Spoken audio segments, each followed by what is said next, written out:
తిరుమల ఘటనలో మృతి చెందిన ఒక్కో కుటుంబానికి రాష్ట్ర ప్రభుత్వం 25 లక్షల రూపాయలు ఎక్స్గ్రేషియా ప్రకటించిందని రాష్ట్ర దేవాదాయ ధర్మాదాయ శాఖ మంత్రి ఆనం రామనారాయణ రెడ్డి తెలిపారు. నెల్లూరులోని మంత్రి క్యాంప్ కార్యాలయంలో మీడియా సమావేశం నిర్వహించారు. ఈ సందర్భంగా ఆనం మాట్లాడుతూ తిరుమల ఘటన దురదృష్టకరమని ఆవేదన వ్యక్తం చేశారు. ఈ ఘటనపై ప్రధాని మోదీ నుంచి సీఎం చంద్రబాబు, రాష్ట్ర మంత్రులు, ఎమ్మెల్యేలు, భక్తులు ఎంతో దిగ్భ్రాంతికి గురయ్యారన్నారు. ఘటనా స్థలాన్ని CM Chandrababu, deputy CM Pawan కళ్యాణ్లు స్వయంగా పరిశీలించి అధికారుల వైఫల్యాలపై సీరియస్ అయ్యారు. భవిష్యత్తులో ఇలాంటి ఘటనలు పునరావృతం కాకుండా చూడాలని సీఎం ఆదేశించారన్నారు. బాధిత కుటుంబాలన్నింటికీ రాష్ట్ర ప్రభుత్వం అన్ని విధాలా అండగా ఉంటుందని భరోసా కల్పించారు.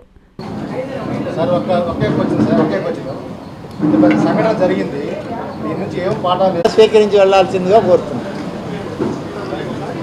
ఇబ్బంది పెట్టి పిలిచాం, మీరంతా దైవభక్తిలో ఉండాల్సిన సమయం ఇది. కానీ పేదవాళ్ళు ఏరుకోవడానికి తయారయ్యారు. మీరు ఇంకేమి ఏరుకుంటారు? 5 సంవత్సరాలు ఏరుకొని ప్రజలకు తమకే ఒక ఆలోచన వచ్చి మీరు ఈ రాష్ట్రంలో, ఈ సమాజంలో తగరు అని చెప్పి మిమ్మల్ని సమాజానికి దూరంగా ఉండమని చెప్పి రాష్ట్ర ప్రజలు మీకు బుద్ధి చెప్పినా మీకు ఇంకా బుద్ధి రాలేదు. కాబట్టి ఈనాడు 52 మందికి ప్రత్యేక దర్శనం కల్పించి వైకుంఠ ద్వారం ద్వారా వారందరినీ కూడా ప్రత్యేకంగా తీసుకువెళ్ళడం జరిగింది.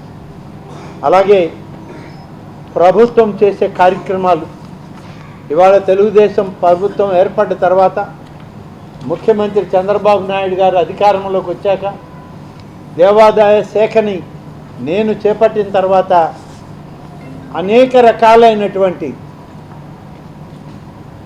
కార్యక్రమాలని మేము తీసుకోవడం జరిగింది. మీకు దేవాదాయ శాఖ అంటే పట్టదు. హిందూ ధర్మం, హిందూ ఆలయాల పట్ల గౌరవం లేదు. హైందవ సమాజం పట్ల మీకు ఆలోచన లేదు.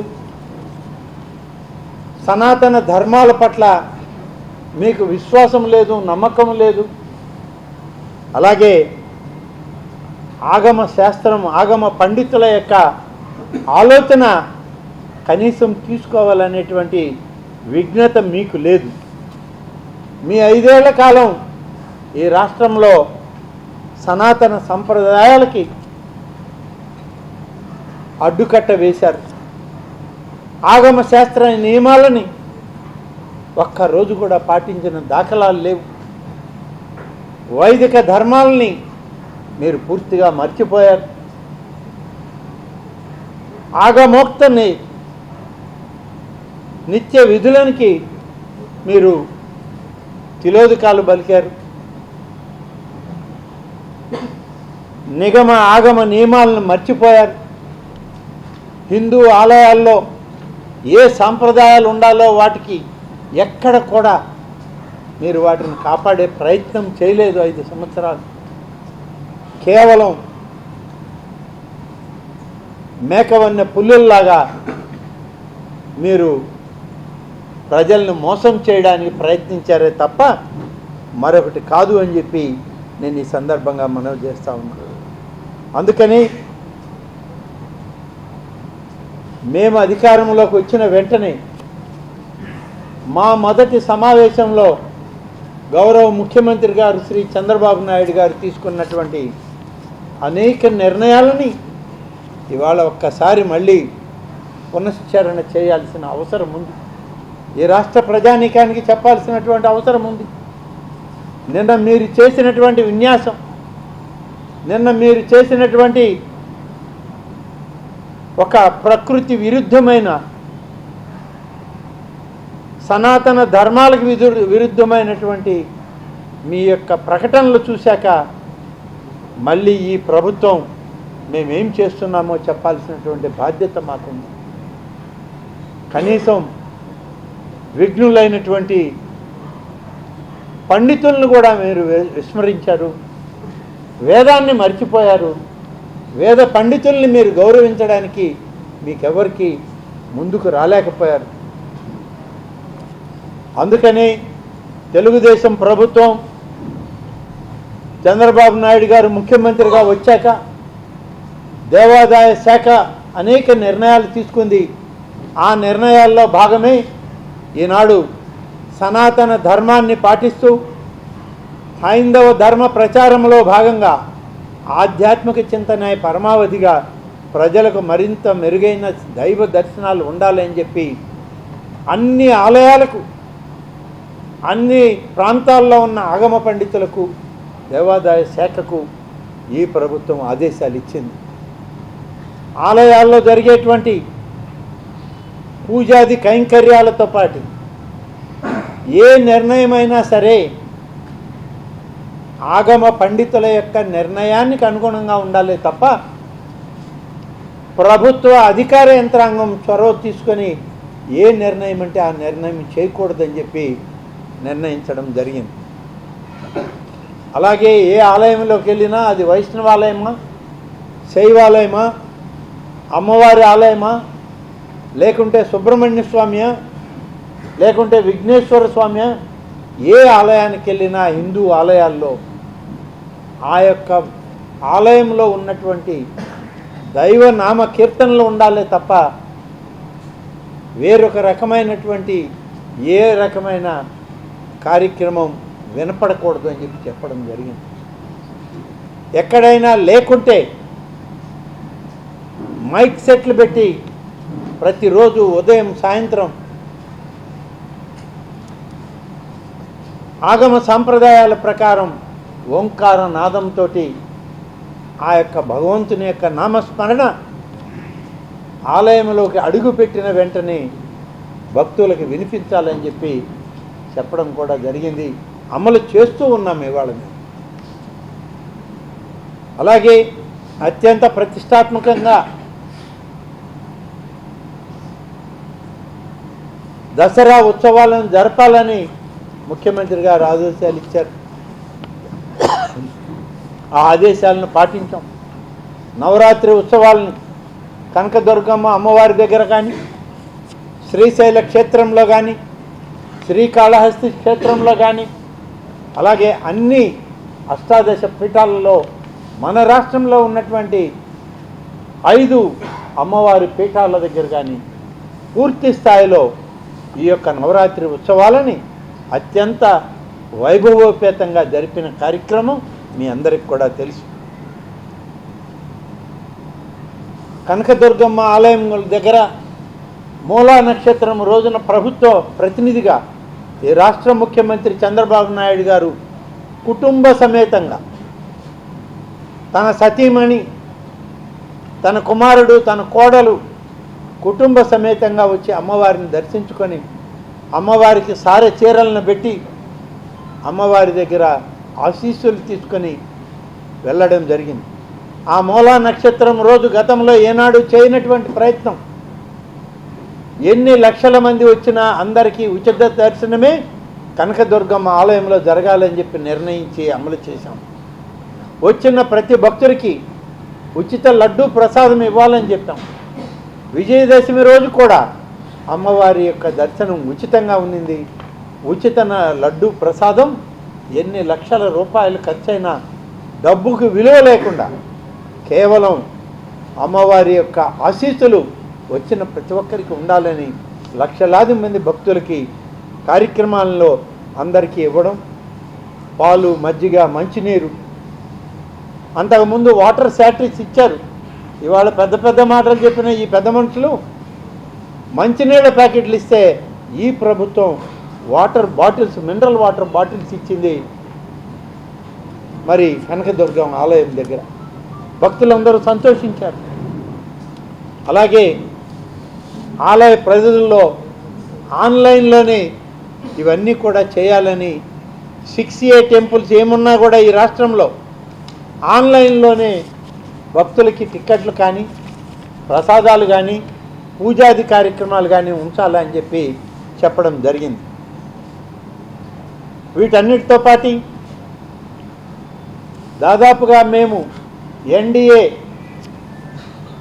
ఉమ్మడి ప్రణాళికలో ఇచ్చినటువంటి వాగ్దానాలను కూడా నెరవేర్చింది తెలుగుదేశం ఎన్డీఏ కూటమి ప్రభుత్వం.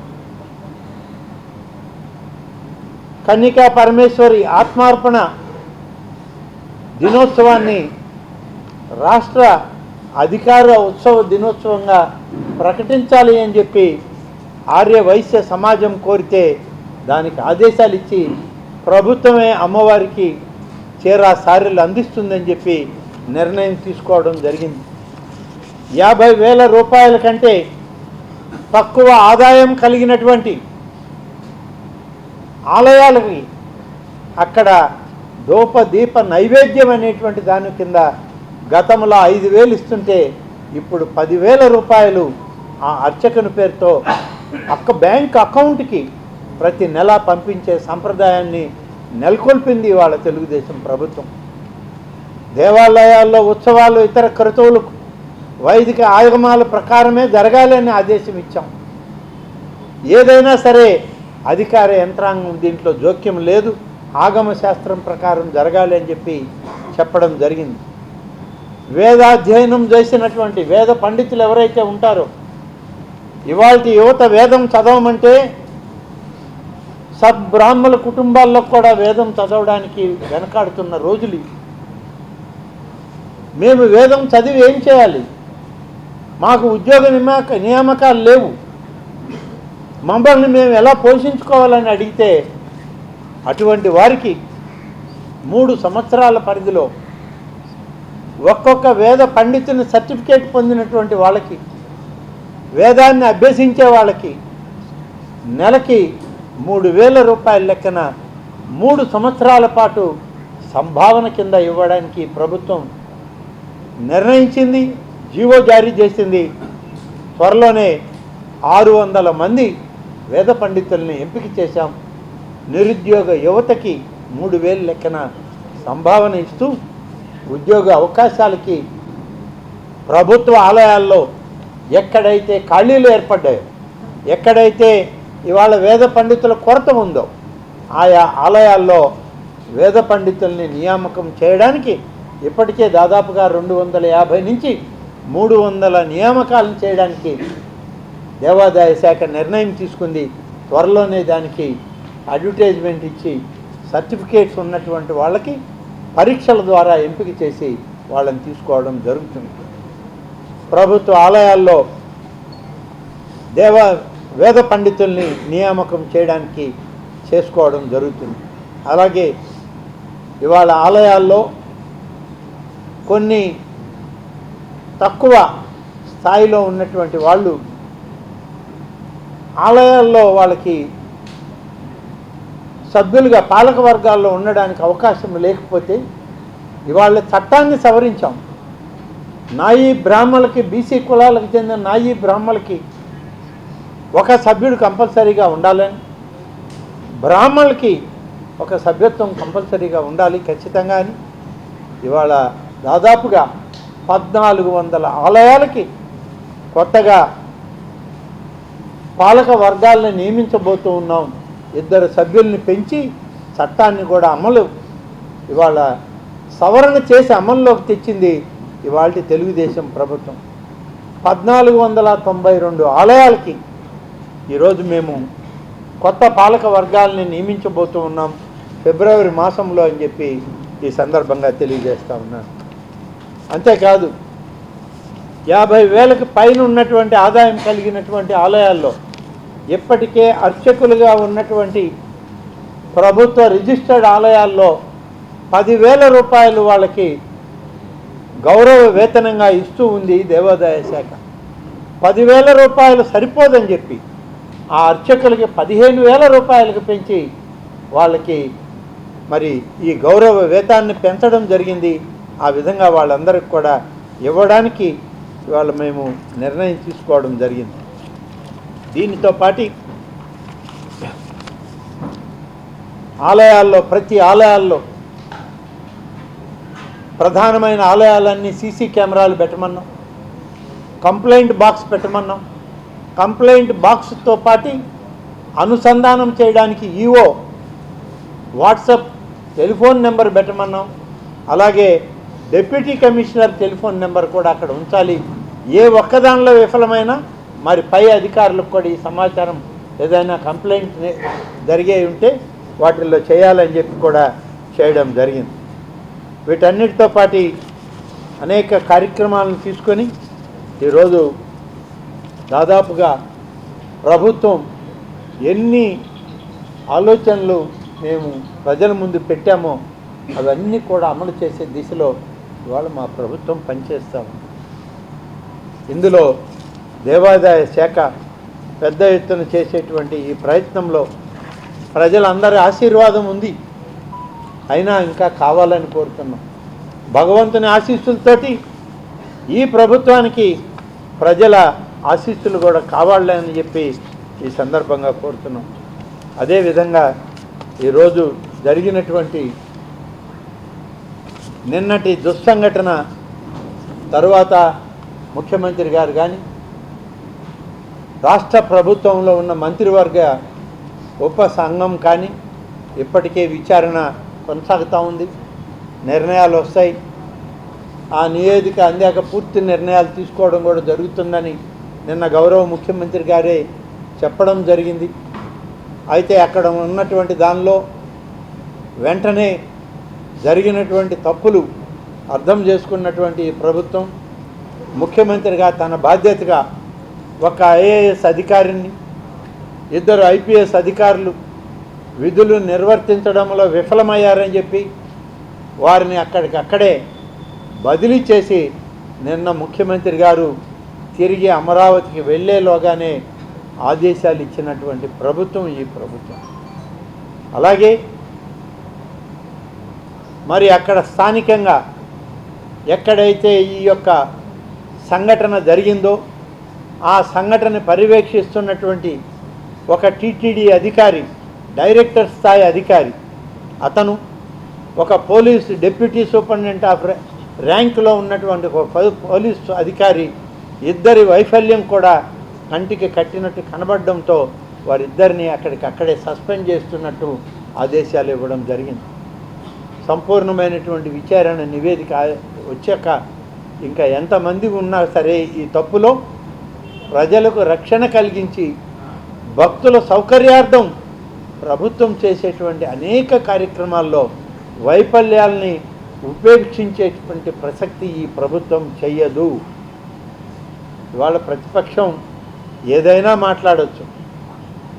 నరానికి నాలుగుకి నరం లేనటువంటి ప్రతిపక్షం ఇవాళ ఏమైనా మాట్లాడతారు. ఏం చేశారండి? మీ హయాంలే కదా నిన్న మాట్లాడుతా నెయ్యి సంగతి ఎత్తారు. నేను ఎత్తకూడదు అనుకున్నా. నిన్న ప్రధాన ప్రతిపక్ష నాయకుడు నెయ్యి గురించి మాట్లాడాడు. నెయ్యి గురించి సమాజానికి తెలిపిందే మా ప్రభుత్వం. నీ 5 ఏళ్ల పాలనలో తిరుమల తిరుపతి దేవస్థానంలోనే కాదు అన్ని ఆలయాల్లో కూడా తక్కువ క్వాలిటీ నెయ్యిని వాడి ప్రసాదాలని భ్రష్టు పట్టించినటువంటి వ్యక్తివి నువ్వు, నీ మంత్రివర్గ సహచరులు, నీ దుష్ట చతుష్టయంలోని వ్యక్తులు. నువ్వెలా మాట్లాడతావా బాబు? ఎలా మాట్లాడతావు ప్రసాదాల గురించి, నెయ్యి గురించి? దాన్ని బయట పెట్టిందే నా ప్రభుత్వం, నా అధికార యంత్రాంగం. దాన్ని సరిచేయడానికి మేము ప్రయత్నం చేస్తున్నాం. సరి చేశాం. అడగండి, ఇవాళ మీరు కూడా రండి కావాలంటే. మీ మీడియా ప్రతినిధులు ఇవాళ తిరుమలలో ఉన్నారు, భక్తులు ఇవాళ తిరుమలలో ఉన్నారు. లడ్డూ ప్రసాదం కాడి నుంచి అన్న ప్రసాదాల దాకా మధ్యాహ్నం వడ్డించే, సాయంత్రం వడ్డించేటువంటి అన్న ప్రసాదాలు క్వాలిటీని ఎంత మెరుగుపరిచామో ఈ 2 మాసాల్లో ఒక్కసారి విచారించండి. భక్తులు ముందుకొచ్చి చెప్తున్నారు, అన్న ప్రసాదాలు బాగున్నాయి, లడ్డూ ప్రసాదాలు బాగున్నాయి, మంచి వాతావరణం ఉంది ఇప్పుడు అని చెప్పి వచ్చేటువంటి భక్తులు ఈ రాష్ట్ర ప్రభుత్వాన్ని, ముఖ్యమంత్రి గారికి ధన్యవాదాలు చెప్తుంటే చూసి ఓర్చుకోలేనటువంటి, ఓర్వలేని దుష్ట చతుష్టయంలో వ్యక్తులు మీరు.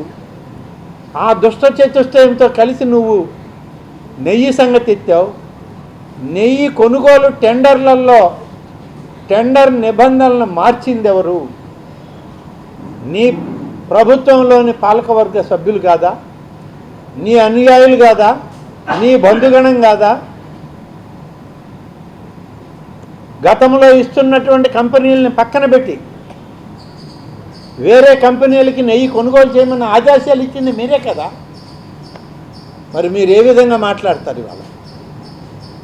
కాబట్టి నీకు మాట్లాడేటువంటి అర్హత లేదు. నిన్న నీ ప్రెస్ మీట్లో ఆ గోల, ఆ ప్రెస్ మీట్ జరిపిన విధానం, నీ వెనుకున్నటువంటి నీ సహచరులు, నీ దుష్ట చతుష్టయం, నీ షష్టగ్రహ కూటమి అదే చెప్తా ఉంది. నీ పాలన ఏ విధంగా ఉండిందో వాళ్ళకి ఒక్కొక్కరికి ఒక్కొక్క చరిత్ర ఉంది. నీ పాలనలో ఎంత దుర్మార్గంగా ఈ రాష్ట్ర ప్రజల్ని దోచుకున్నారో, ఎంత దుర్మార్గంగా ఈ సమాజాన్ని దోచుకొని ప్రజల యొక్క ధనాన్ని కోట్లాది రూపాయలను హరించారో ప్రజలు గమనించే మీకు గత పాలక ఎన్నికల్లో ఒక బుద్ధి చెప్పారు. నీకు ఇంకా ఆ జ్ఞానం కలగల. నీకు జ్ఞానోదయం రాలేదని అనడానికి నీ దుష్ట చతుష్టయంతో నువ్వు మీడియా సమావేశంలో షష్టగ్రహ కూటమితో నిన్న నీ ప్రయాణం అది చూస్తేనే అర్థమవుతుంది. కాబట్టి ఇకనైనా ఇటువంటి సందర్భాల్లో ప్రభుత్వానికి సహకరించండి. కష్టాల్లో ఉన్నటువంటి ప్రజల్ని ఆదుకునే దాంట్లో మా ప్రయత్నంలో భాగంగా మేము చేసేదానికి ఇంకొంత మంచి చేయని చెప్పి సూచనలు ఇవ్వండి. అంతే తప్ప మా ప్రభుత్వాన్ని విమర్శించే స్థాయి మీకు ఎప్పుడూ రాదు, రానివ్వం కూడా. ఇది ఎన్డీఏ కూటమి ప్రభుత్వం, ముఖ్యమంత్రి చంద్రబాబు నాయుడుగా ఉన్నటువంటి రాష్ట్ర ప్రభుత్వం. ఇది ప్రజాస్వామ్య విధానాలకు కట్టుబడి పనిచేసే ప్రభుత్వం. హైందవ ధర్మాలకి, హైందవ సంప్రదాయాలకి, సనాతన ధర్మాలకు కట్టుబడి పనిచేసేటువంటి ప్రభుత్వం. దైవత్వం మీద, దైవం మీద భక్తి శ్రద్ధలతో నిరంతరం దైవం ఆశీస్సులతో పరిపాలన బాగుండాలని కోరుకునేటువంటి నాయకత్వం మాది. కాబట్టి మళ్ళీ మరొకసారి చెప్తున్నాం, భక్తుల మనోభావాలను కాపాడుతాం, తిరుమల పవిత్రతను పెంచుతాం, సామాన్య భక్తులకి శ్రీవారిని చేరువ చేద్దాం. ముక్కోటి ఏకాదశి పర్వదినాన సకల జనులకి సుభిక్షమైనటువంటి వాళ్ళ జీవితాల్లో మంచి జరగాలని కోరుకుంటూ, భగవంతుని ఆశీస్సులు ప్రతి కుటుంబానికి ఉండాలని కోరుకుంటూ, ఆ దేవదేవుని యొక్క ఆశీస్సులని ప్రతి ఒక్కరికి అందించాలని చెప్పి కోరుకుంటూ సెలవు తీసుకుంటాను. ధన్యవాదాలు. నిన్నటి సంఘటన ప్రభుత్వాన్ని కలిసివేసినటువంటి విషయం వాస్తవం.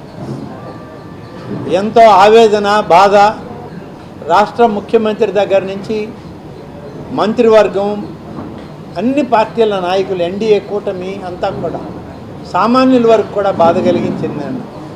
కానీ ఆ బాధ,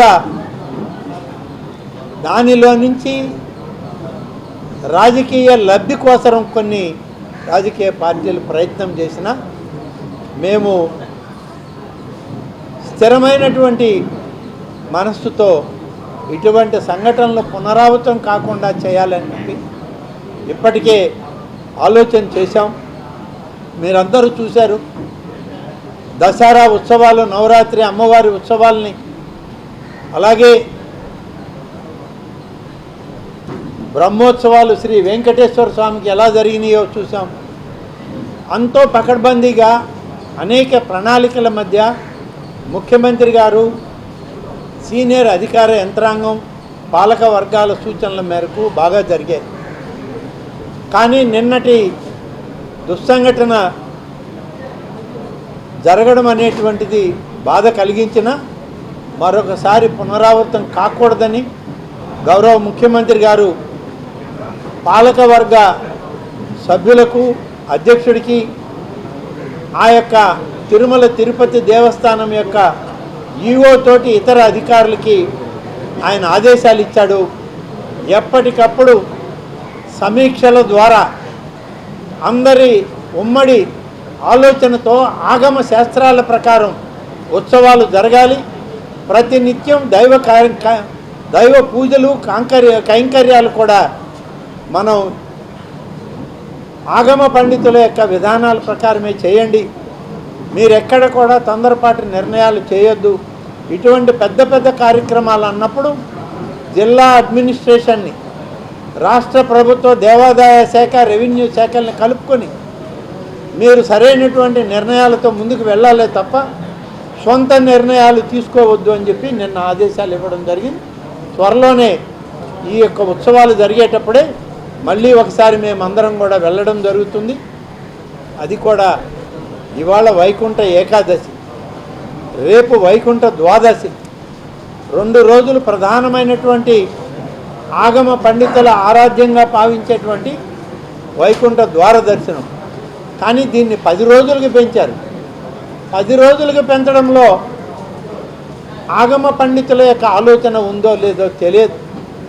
ఇవన్నీ కూడా పరిశీలన చేసి సరైన విధానంలో భవిష్యత్తులో మరిన్ని ఉన్నత కార్యక్రమాలు, ప్రణాళికలు, ఉత్సవాలు వైభవంగా జరిపించే కార్యక్రమాల్లో ఉమ్మడి ప్రణాళికతోనే తిరుమల తిరుపతి దేవస్థానంలో వైభవోపేతంగా వారితో పాటు అన్ని ఆలయాల్లో కూడా దేవాదాయ శాఖలో మంచి నిర్ణయం తీసుకోవడం జరుగుతుంది.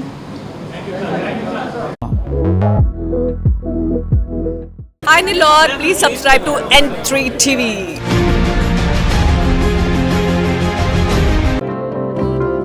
వైకుంఠ ఏకాదశి ఆహ్వానము.